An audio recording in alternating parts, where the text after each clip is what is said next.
Welcome to Project Command. I'm Captain Peter Eunice, and on today's episode, we're talking all about how to deploy new equipment in your department. But first, if you're enjoying this podcast, it really helps us if you like, subscribe, or share this episode with a friend or a coworker who you think would appreciate it. Every share helps more fire service professionals learn the skills and mindset to deliver stronger, smarter projects. All right, now let's get to the episode. Welcome back, everyone. On today's episode, I want to talk to you all about how to roll out or deploy new equipment and technology in your fire department. Now, this is something that we do quite a bit of in the fire service. There's always something that's got to get rolled out, whether you got, maybe some grant money and you bought some equipment with it, or where maybe your lease expired on some equipment that you use, maybe your extrication equipment, or maybe it was just time for an upgrade. But this is something that we do quite a bit of. And for the department that I work for, I've been involved with a lot of these equipment and technology rollouts, and I want to share some of the things I've learned through the course of those different projects with you. Because the thing about a technology rollout or an equipment rollout is when you do it right, these can be great PR wins. The guys in the field, guys and girls in the field feel good about it. They're excited to get new equipment. It can make operations better. Maybe you put some new radios out there that are, easier to use, or you get a 12 lead monitor out there, something like that. These can be good PR, good morale wins. And they can make things better and smoother for the people, the end users, the people that are going to use them.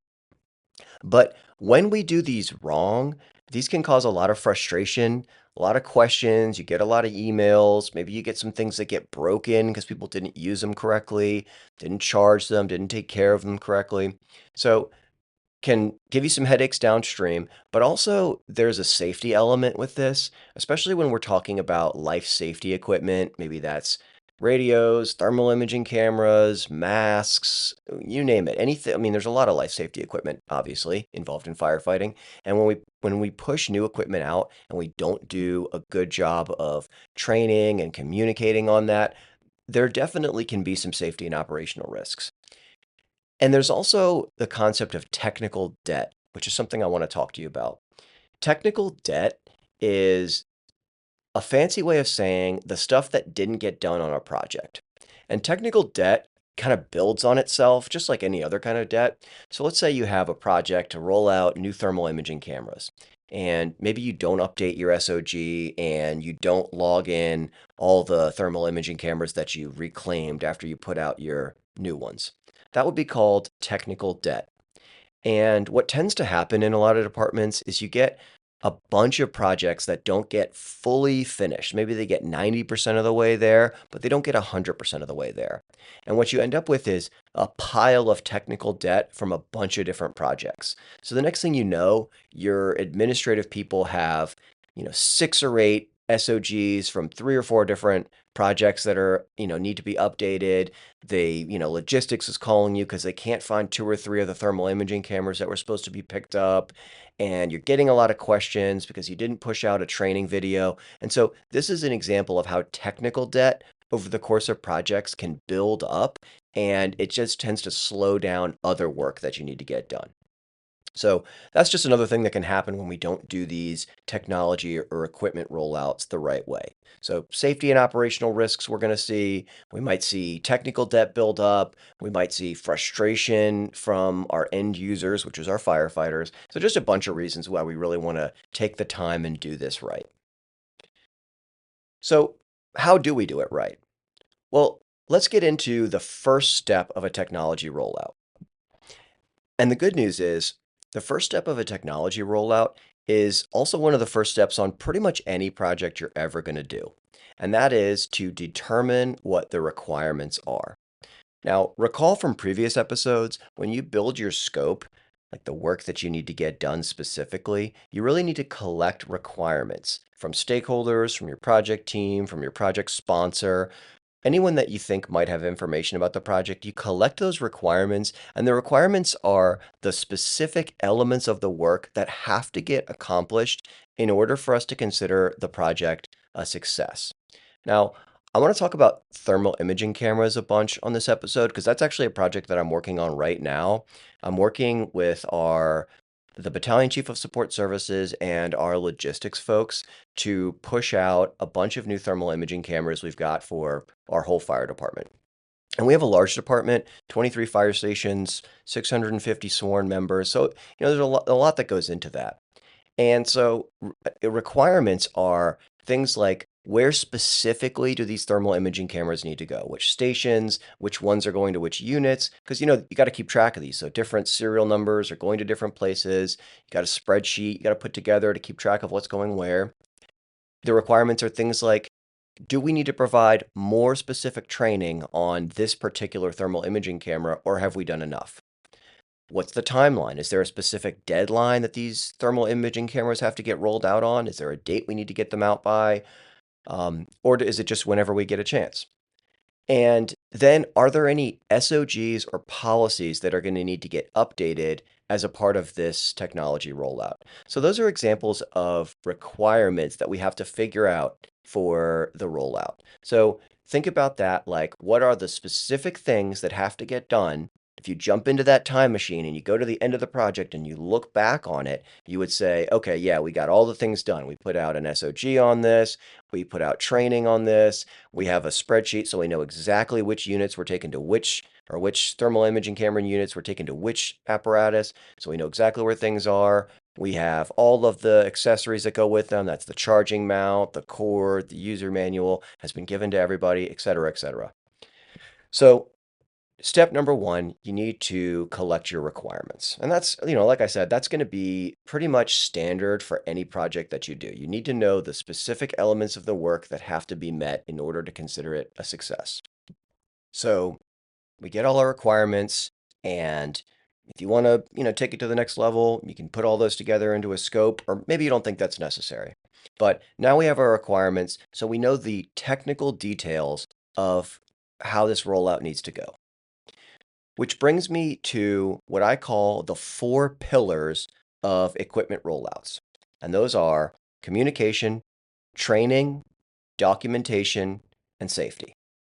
All right, so let's go through these one at a time. The first is communication. Now, communicating about a rollout is really important for a few different reasons. First of all, whenever you're asking your workforce to do something different, there's going to be an element of cultural change there. And so communicating early and often during these processes can be really beneficial to establish buy-in. And when you communicate, one of the things you really want to focus on is the why. So remember that in operations and the fire service, there's a lot going on. You've got the calls, you've got community events, you've got people coming by the fire station, you've got training that you have to do, training that you want to do. There's always somebody going through something. Proby's got, he's got to get through driver pump operator school, or you got somebody preparing for the lieutenant's test. There's a lot going on, is what I'm saying.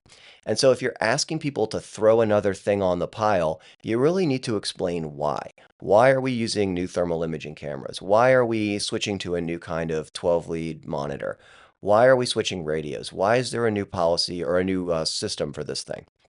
So firefighters really like to know the why. So explain it. Maybe, hey, the lease expired on our old equipment, and so we had to move to a new one. Or, hey, that 12 lead monitor didn't meet FDA approval, so we have to go to this one.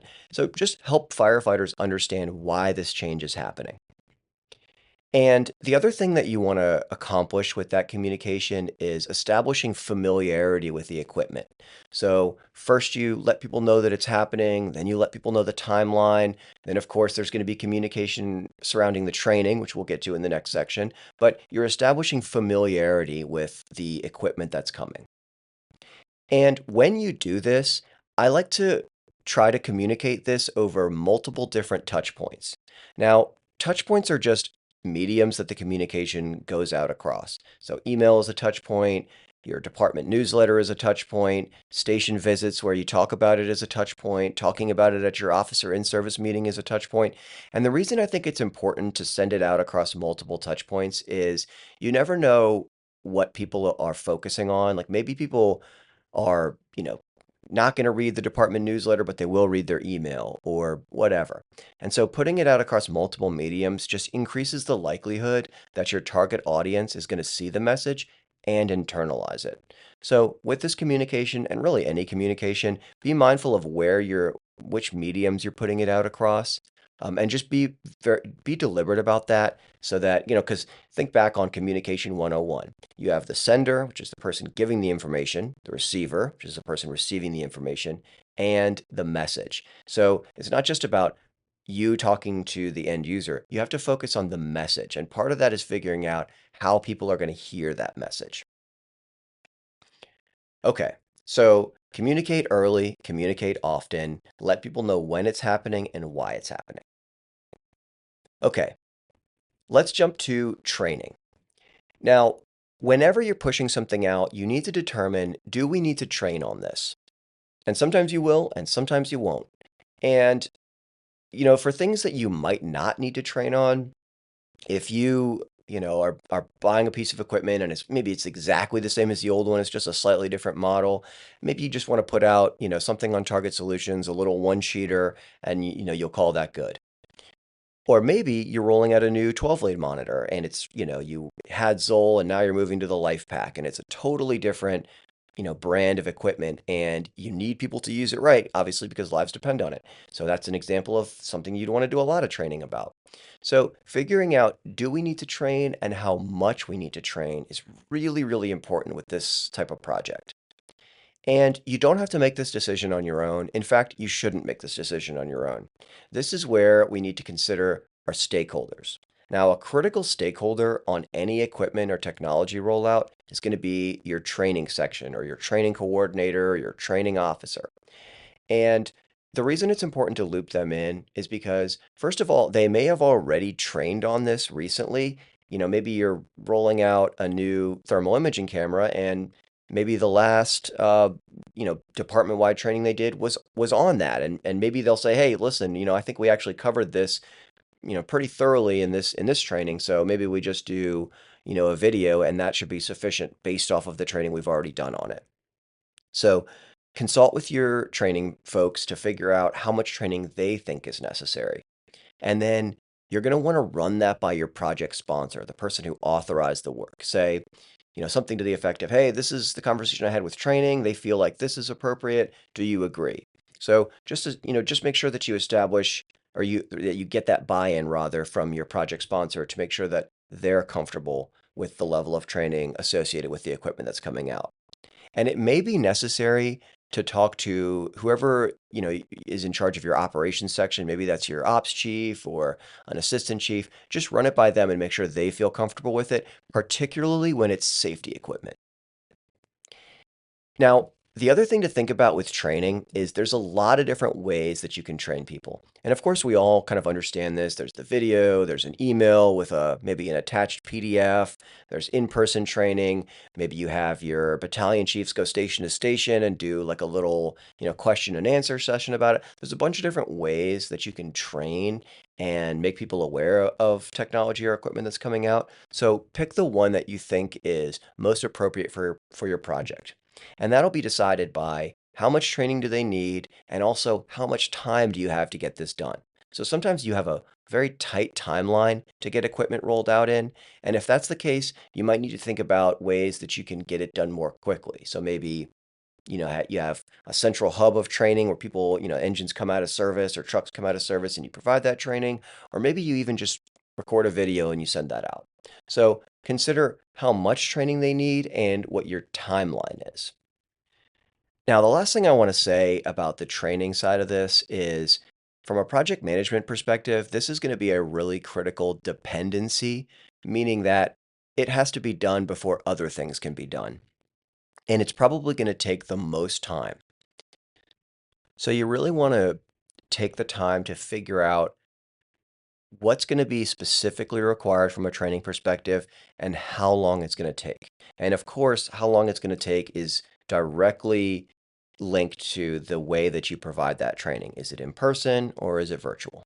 So You really want to get this figured out, not just because training is probably the single most important part of a technology rollout, but because it's also the thing that's going to take the longest. And you really need to figure it out before you can figure out the rest of the timeline.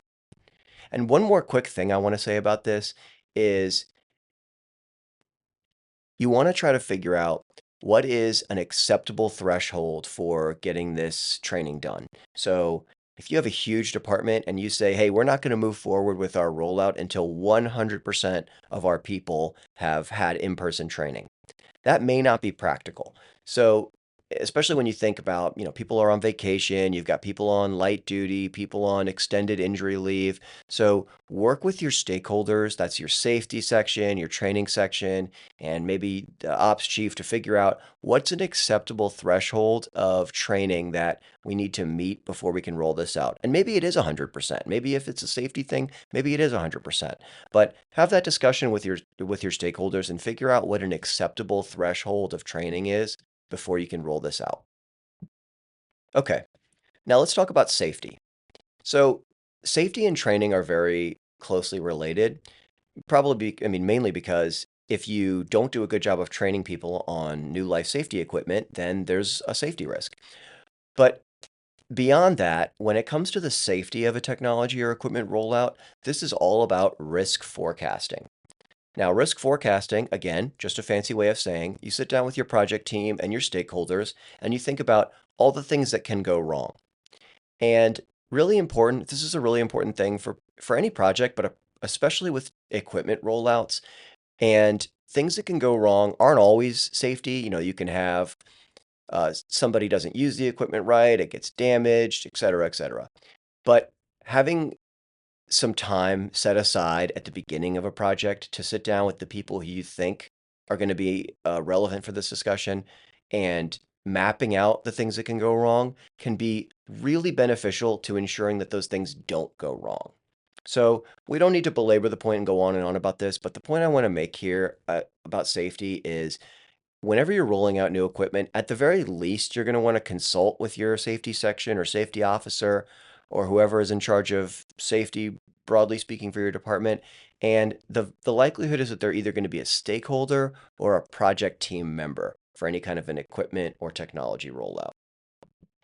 Okay, so we've covered safety, we've covered training, and we've covered communication. The last one in my 4 pillars of equipment rollouts is documentation, the most frequently missed element of a technology rollout or an equipment rollout. Now, the documentation side of this is important because for a couple of reasons. First of all, you want to avoid technical debt. So you go through your whole project, you get your equipment rolled out, but you don't update your SOGs, and now you have SOGs which are referencing old technology or a way of doing business which is no longer accurate.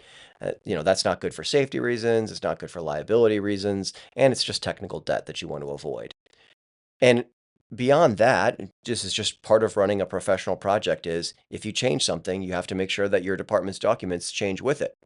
But beyond all of that, if you don't adequately define how, when, and where you want this equipment used, you're going to end up with low compliance, meaning people are just not going to use it the way that you want them to. This is going to lead to equipment getting broken, lost, or potentially even some safety concerns down the road. So you really need to take the time to get the documentation updated for technology rollouts, and really for any project, but particularly for these. So how do you do that?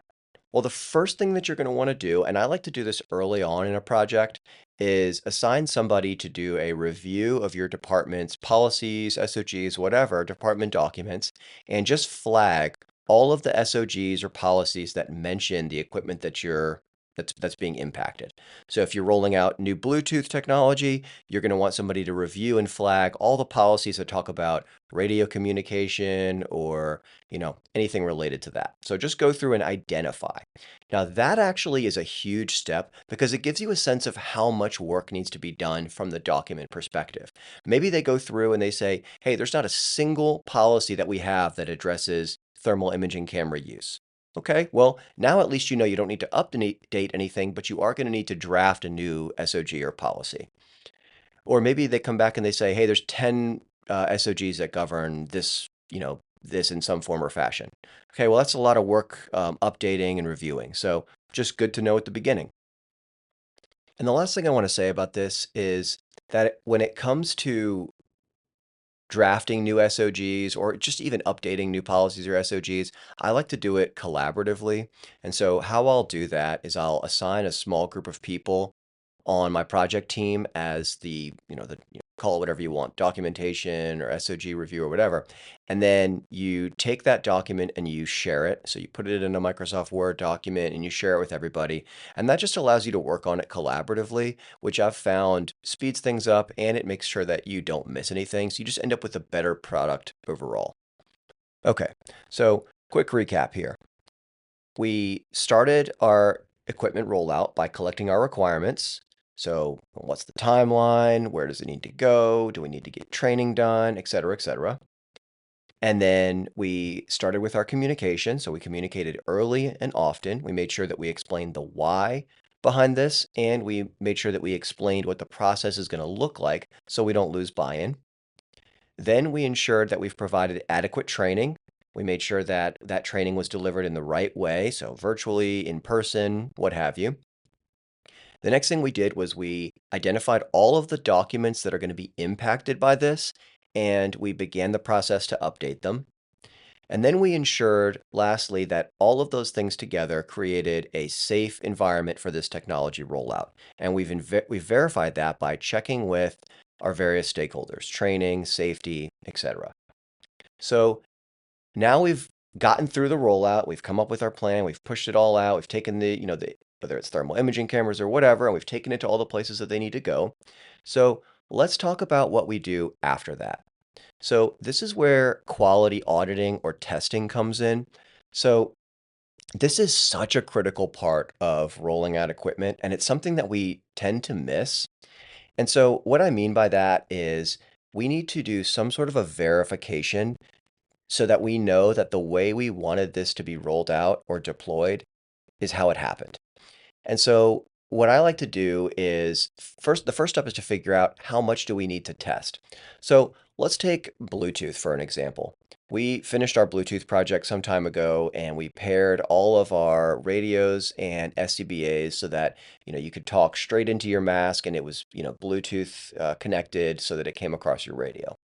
So after that project was done, we put together a quality audit where we had somebody test. I think we ended up testing about 25% of the paired systems, with a system being a radio and an air pack, and that's on the bigger end of a sample size, but because it was safety equipment, we wanted to have a larger sample size, which we'll talk about in a second.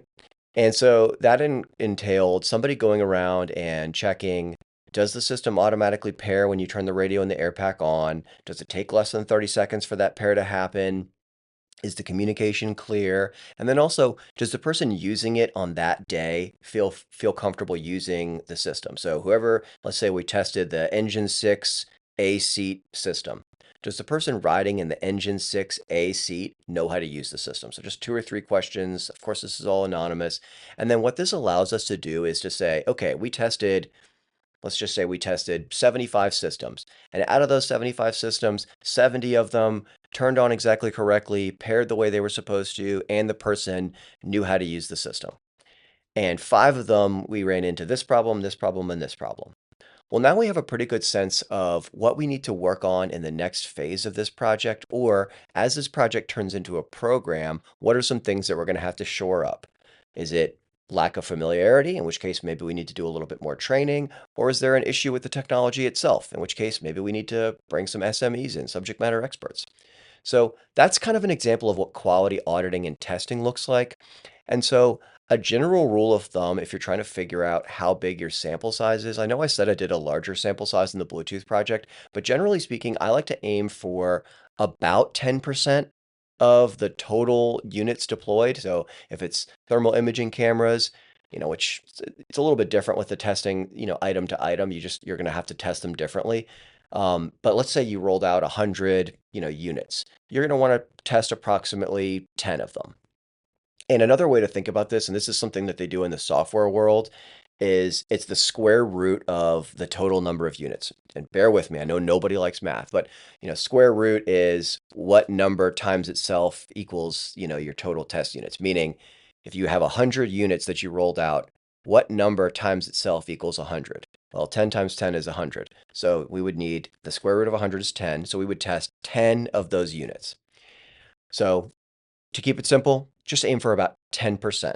And what you're looking for is a statistically relevant number. Like if we were to test 10% of these units, will that give us insights into how the whole project looks? And generally speaking, that's a pretty good test size.